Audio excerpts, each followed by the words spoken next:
Top quality और consistent performance के लिए सिर्फ सिल्वर पंप नाम याद रखना। વિરામ બાદ ફરી વરસાદની શરૂઆત થઈ છે।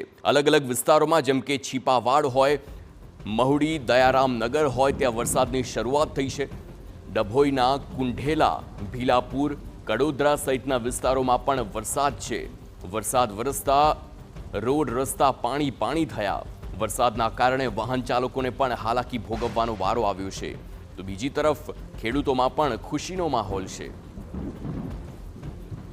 તો ડભોઈમાં આ પ્રકારે વરસાદ અને વરસાદના કારણે જે સ્થાનિકો હોય, જે શહેરીજનો હોય તેમને ભારે હાલાકી ભોગવવી પડે છે, પરંતુ આ વરસાદ એ તમામ ખેડૂતો માટે જીવનદાન સમાન છે, કારણ કે આ વરસાદથી તેમના પાકને પાણી સમયસર મળી રહેશે અને વરસાદ પણ એટલો ધોધમાર નથી કે પાકને નુકસાન જાય। એટલા માટે થઈને જ આ વરસાદ ખેડૂતો માટે ખુશીના સમાચાર લઈને આવ્યો છે।